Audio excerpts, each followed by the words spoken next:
This species is a blight, Ruthless declared, his deep, reverberating voice sending a shudder through the air. The humans are reckless, undisciplined, and worst of all, adaptable.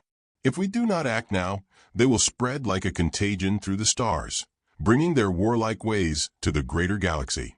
Murmurs rippled across the chamber. Some members shifted uncomfortably in their seats. The Dorvaxian diplomat, a translucent, amphibious creature, let out a gurgled protest. Are they truly such a threat? They only recently stumbled upon interstellar travel. Their technology is crude, their society fragmented. We have millennia of refinement on our side. Ruthless's tendrils brightened, a sign of amusement. Crude? Perhaps. But do not mistake simplicity for weakness. They build weapons first and questions later. We have observed them waging war against their own kind for the most trivial of reasons: territory, resources, ideology. If they can do such things to themselves, imagine what they will do to us once they reach our systems. A creature resembling a floating mass of crystalline shards flickered in agitation. I have read reports of their culture. They are in many ways irrational, unstable. Their history is littered with contradictions. They seek peace, yet glorify war. They claim to be logical, yet operate on instinct. They call themselves civilized, yet revel in savagery. The amphibian diplomat let out a low croak of concern. And yet, they are also relentless. The last time we intervened in the development of a young species, we ended up exterminating them entirely. Do we truly wish to repeat that mistake? Ruthless waved a dismissive tendril. The Cavorti were fragile, weak. The humans are different. They will not die out so easily. We must break them now, while they are still manageable. The chamber filled with thoughtful silence. The council members looked to one another, ancient minds calculating risk and reward. Then, slowly, one by one, they nodded their agreement. It was settled. Humanity would be preemptively neutralized before they became a galactic threat. Within hours, the council's decision was relayed across the fleet. Thousands of warships mobilized, their sleek forms emerging from the void like silent harbingers of doom. The invasion was not a matter of conquest. It was a surgical extermination. Strike hard, strike fast, and leave nothing behind that could pose a future threat. The fleet arrived at Earth without warning. It was the most efficient way. Give the humans no time to react, no chance to mount a defense. The Grand Armada hung in orbit, blotting out the stars above the planet's major cities. It was a sight meant to inspire awe and terror, a display of overwhelming power. And yet, the humans did not react as expected. Instead of panicked transmissions begging for mercy, their planetary networks were abuzz with mockery. Memes. Some of their crude digital platforms were filled with messages like fake news, another government psyop, and aliens? We've got rent to pay. A particularly perplexing message simply read, "Yo, drop the coordinates. We gonna raid Area 51 after this." The council had prepared for resistance. They had not prepared for indifference. Ruthless, watching from the command bridge of his flagship, narrowed his many eyes. Do they not understand the magnitude of their situation? His second-in-command, a gangly, six-limbed strategist named Velrax, hesitated. Perhaps their communication systems are insufficient? Perhaps they have not yet detected us. Ruthless let out a slow exhale, the luminous spots along his body dimming in irritation. Fire a warning shot. A single plasma bolt lanced through the sky, vaporizing a small island off the coast of a major continent.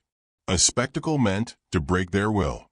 Moments later, a new message appeared on the humans' digital networks. Okay, who the hell just blew up Bermuda?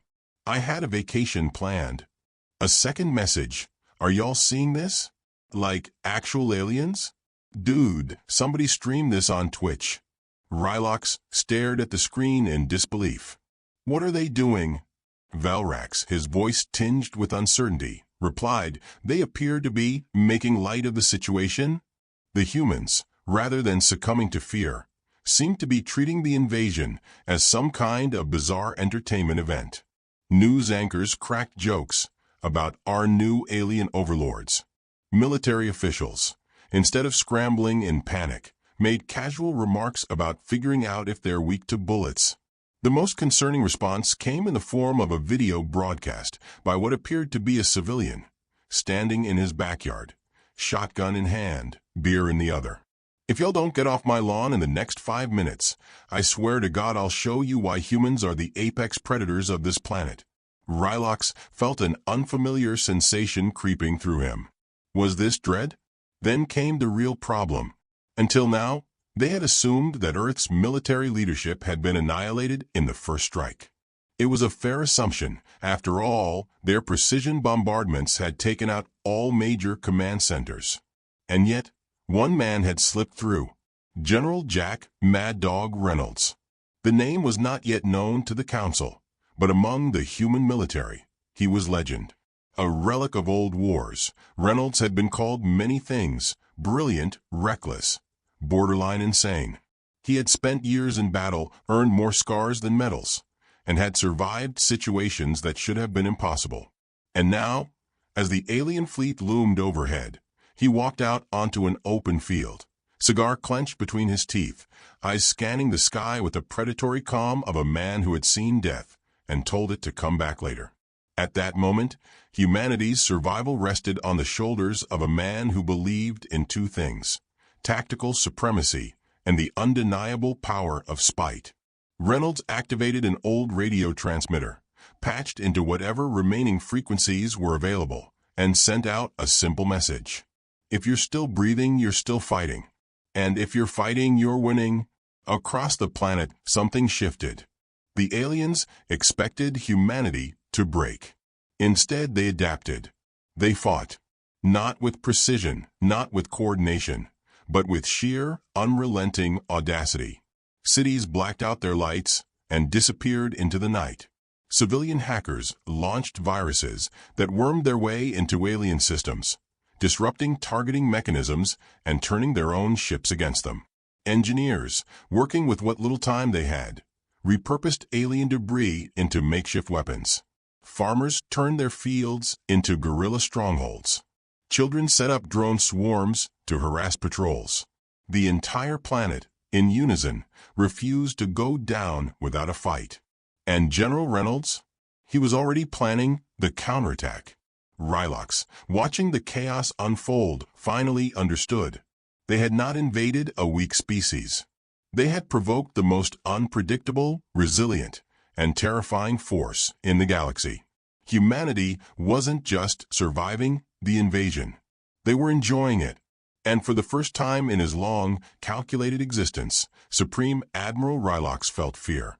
Supreme Admiral Ruthless stared at the glowing projection on his command console, his many eyes struggling to make sense of what he was seeing. It was an image of his own fleet, hastily edited to include a poorly drawn cartoon character wearing human-style sunglasses, alongside the text, "They thought they could take Earth." LOL. LMAO even. Ruthless's bioluminescent tendrils pulsed erratically in sheer disbelief. What is this? His second-in-command, Velrax, hesitated before responding. It appears to be a method of human psychological warfare, Admiral. They are using humor to belittle our forces. Ruthless exhaled slowly, forcing himself to focus. He refused to be rattled by this species' incomprehensible behaviors. The fleet had suffered setbacks, true, but they were still the most advanced military force in the known universe. This resistance was temporary, fleeting. The humans could not possibly sustain such reckless defiance for long. At least that was what he had believed. Down on the planet's surface, the battle had taken a turn that no amount of wargaming or predictive simulations could have anticipated. The Galactic Council's forces had been trained in precision strikes, tactical superiority, and coordinated warfare. Their technology was leagues ahead of human weapons. Their ships were faster, their armor stronger, By all logic, they should have crushed humanity in days. And yet, the humans fought with a strategy so bewildering, so chaotic, that it defied every known principle of combat. Their weapons were cobbled together from scavenged alien technology and ancient ballistic firearms, modified with whatever spare parts they had on hand. A single soldier had been spotted in battle wielding what appeared to be a golf club with an alien plasma cell attached to it. When questioned why, he had merely shrugged and said, "Felt right." Rylox's forces attempted to jam human communications, only to find their own systems flooded with what humans referred to as spam emails. Soldiers received messages titled, "Claim your free intergalactic cruise today," and "Hot single aliens in your sector. Click here." The distraction alone caused several battalions to be routed before they realized what was happening. On the ground, General Jack Mad Dog Reynolds watched the battle unfold from the smoking remains of what had once been a convenience store, calmly sipping a still-cold soda scavenged from the wreckage. His squad had just taken down a heavily armored alien walker with little more than a stolen plasma rifle and an aggressively wielded tire iron. "Sir," one of his lieutenants called over the radio, "we've secured one of their landing zones, but we can't figure out how to operate their tech." Reynolds took a slow drag of his cigar. "Have you tried hitting it?" A pause. Then, hitting it, sir? "Yeah, just give it a good whack. Preferably with a wrench. 9 times out of 10, if something's broken, it just needs a little persuasion." The lieutenant sounded doubtful, but seconds later, the static-filled comms burst with triumph. "Holy hell, it worked." Reynolds grinned. "Damn right it did." The humans' uncanny ability to turn junk into fully functional war machines was baffling their alien adversaries. A squadron of human engineers had taken down an enemy warship not with missiles, but by luring it into a trap using a neon-lit sign that read "free beer," a concept the aliens had failed to recognize as bait until it was far too late. Meanwhile, their understanding of human endurance was proving disastrously flawed. Reports flooded in from various battle zones. "Commander, we hit a human soldier directly with a plasma blast. He fell down, got back up, and yelled, 'Is that all you got, you tentacled freak?' before charging us with a wrench." Another report. "We have discovered evidence that humans voluntarily expose themselves to pain in something called spicy food contests. They appear to have trained themselves to endure suffering for entertainment." And yet another. They listen to aggressive music while fighting. "We intercepted a transmission with the lyrics, 'Shoot to thrill, play to kill.' I believe they are actively enjoying this battle." The absurdity of the situation reached its peak when the alien forces, desperate to counteract human unpredictability, attempted to launch an all-out assault on a key military base. Their target was a heavily fortified structure that, according to human communication networks, contained their most valued personnel. It was only after they had deployed their forces that they realized their mistake. The so-called high-value military installation was, in fact, a Walmart supercenter. The battle that followed would be remembered in human history as the Great Walmart Massacre.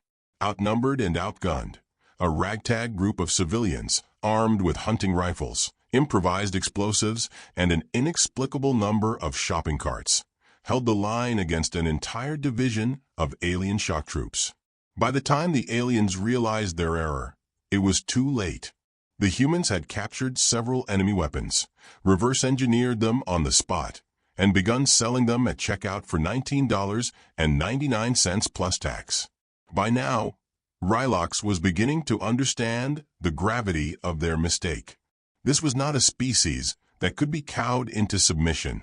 This was a species that turned war into a recreational activity. Velrax approached cautiously, his exoskeleton clicking as he shifted nervously. "Admiral, the humans have taken down another command ship. They appear to have done so using a modded version of one of our plasma cannons." Rylox clenched his claws. "What do you mean, modded?" Velrax hesitated, then pulled up a video feed. The footage showed a group of human soldiers standing around an alien plasma rifle now outfitted with multiple unnecessary attachments, including a scope, a bayonet, and a sticker that read, "This is my boomstick." They had somehow turned the weapon into something even deadlier just for fun. Rhylox was no longer certain who was truly invading whom. And then came the final straw. A new transmission appeared on their intercepted frequencies. The voice that crackled through was gruff, filled with the kind of raw confidence that only a man who had survived multiple near-death experiences could possess. "This is General Reynolds of the Earth Defense Forces. You had your shot. You blew it. Now it's our turn." Silence fell over the command deck. Rhylox felt something he had not experienced in centuries. A cold, creeping realization that settled deep within him. The humans were no longer fighting for survival. They were winning. The counterattack began not with a grand declaration of war, nor with a meticulously orchestrated battle plan, but with a single, crude message transmitted to every Galactic Council frequency. "You came to our house uninvited. Now we're coming to yours. Hope you stocked up on beer." It was, by all metrics of war, absurd. A pre-spacefaring species, one that should have been crushed under the heel of an intergalactic empire, had not only survived, but had turned the tide. And now, in a move that defied every conceivable logic, they were launching an offensive. General Jack Mad Dog Reynolds sat at the helm of Earth's first-ever interstellar invasion force, a fleet that was more of a slapdash collection of stolen alien vessels and heavily modified human warships than anything resembling a traditional navy. The flagship, the USS Vengeance, had once been an alien dreadnought, now refitted with a reinforced hull, a fresh coat of matte black paint, and the words, "No step on Sneck," scrawled in massive yellow letters along the side. Reynolds exhaled a slow breath, cigar clenched in his teeth as he studied the command console before him. Across from him, his lead engineer, a former NASA scientist who had, by necessity, pivoted to chief warship jury rigger, was giving an enthusiastic report on how they had managed to retrofit the fleet's energy shielding using little more than duct tape and a gross misunderstanding of quantum mechanics. "You're telling me this thing will hold?" Reynolds asked, one eyebrow raised.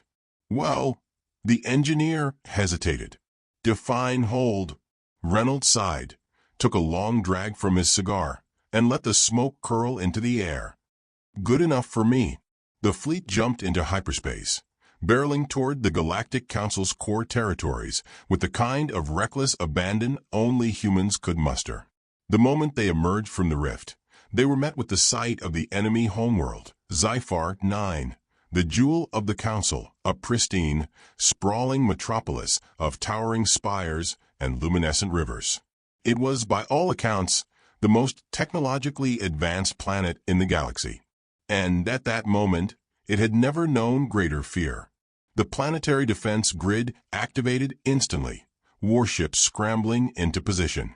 Alerts blared across the Council's command center as the impossible became reality. Human vessels, crude yet undeniably effective, were bearing down on them. Supreme Admiral Rhylox watched in horror as the alien dreadnought they had lost over Earth now led the charge against them, its human modifications making it look more threatening than ever before. "They're attacking us," a bewildered officer croaked. "That isn't possible. That shouldn't be possible." Rhylox did not answer. He had no words left. The humans had defied all expectations. What they lacked in refinement, they made up for in sheer, overwhelming audacity. The first strike came not in the form of weapons fire, but in something far more insidious. Hackers, ordinary human hackers, the kind who had once made their living stealing credit card information or pirating movies, had broken into the Council's planetary network. Within moments, the entire defense grid had been hijacked. The warships orbiting Zyphar 9 were flooded with bizarre, nonsensical transmissions. "Alert! Your ship has been selected for a free cruise. Enter your galactic credit information now to claim your prize. Congratulations! You've been approved for a loan you didn't apply for. Hot single aliens in your area. Click here to meet them now. The chaos that followed was unparalleled. Ships lost power. Targeting systems went offline. Entire squadrons were left floundering, trying to reboot their systems as human forces closed in. The first volley of plasma fire tore through the unprepared defenses. The USS Vengeance led the charge, its weapons modified to fire in rapid bursts that the enemy ships were wholly unprepared for. Aboard the bridge, Reynolds watched as the alien fleet scrambled to regroup. "Hit 'em hard, hit 'em fast," he ordered, his voice calm, almost casual. "And if you see their command ship, make sure to send 'em a parting gift." Down below, on the surface of Zyphar 9, the chaos was even worse. Human strike teams had deployed to the planet, not with the precision of elite assassins, but with the unhinged bravado of men who had spent years watching action movies and thinking, "Yeah, I could do that." A squadron of elite Galactic Council soldiers attempted to hold the city's main defense hub, only to be met with an explosion of bright neon lights and an ear-splitting blast of electric guitar. They turned just in time to see a group of humans charging toward them, weapons raised, speakers blaring AC/DC's thunderstruck at maximum volume. The battle that followed was less of a coordinated assault and more of an absolute brawl. Human soldiers fought dirty, throwing punches, biting when necessary, using whatever alien weapons they could get their hands on. They enjoyed the fight, reveling in the chaos. One alien officer, horrified, reported back to his superiors. They're using our own weapons against us. They are modifying them on the fly. I just saw a human attach a bayonet to a plasma rifle. Why? Why? Elsewhere, a group of human engineers had broken into an alien vehicle depot, where they found an entire fleet of sleek, technologically superior hover tanks. Within minutes, they had hot-wired the controls, installed what appeared to be cup holders, and, for reasons that defied all logic, spray-painted official Earth party bus on the side. The invasion had become a spectacle. It wasn't just a battle, it was a show. Humans were live-streaming their fights, uploading videos of them hijacking enemy mechs and riding them through the streets. The Council's elite forces were being overwhelmed not just by firepower, but by sheer, unrelenting absurdity. In the Galactic Council's high chamber, the remaining leaders watched in horror. "We must surrender," one of them finally whispered. Rylox's tendrils flared in rage. "We do not surrender to primitives." A sudden crash interrupted him. The chamber doors burst open, and there stood Reynolds, his fatigues covered in soot, a plasma rifle slung over his shoulder, and a cigar still clenched between his teeth. Behind him, his soldiers had what could only be described as the biggest grins in the galaxy. "You started this fight," Reynolds said, his voice calm, almost conversational. "Now you're going to end it the way we say." Rylox looked around the chamber, at his fellow council members, at the burning wreckage outside. The mighty empire they had spent centuries building had been undone in mere days, not by a technologically superior force, not by a species of cold, calculating warriors, but by humans. Reckless, unpredictable, terrifying humans. There was only one choice left. With great reluctance, Rylox bowed his head. We surrender." Reynolds exhaled, nodding as he took one last pull from his cigar. "Good call." Outside, the fighting ground to a halt. Word spread quickly. The war was over, and Earth had won. The surrender of the Galactic Council sent shockwaves across the cosmos. What had begun as an extermination mission against a supposedly primitive race had ended in the complete and utter humiliation of the most powerful governing body in the galaxy. The echoes of their defeat did not fade into silence. They reverberated across every star system under their rule, reaching the ears of species who had long lived in fear of their authority. And yet, it was the victors, the humans, who seemed the least interested in the political ramifications of their newfound supremacy. General Jack Mad Dog Reynolds stood in what had once been the Grand War Chamber of the Council, now littered with half-smoked cigars, empty beer cans, and a still smoldering plasma burn where a particularly intense firefight had taken place. His soldiers, though technically conquerors, were treating the occupation less like a military operation and more like an extended housewarming party. The USS Vengeance hovered in low orbit, broadcasting a simple message across the galactic network. Under new management, Ruthless, the once feared Supreme Admiral, sat across from Reynolds, his bioluminescent tendrils now dull and dim, the light drained from them by sheer exhaustion. He had spent his entire existence believing that his species represented the pinnacle of interstellar civilization.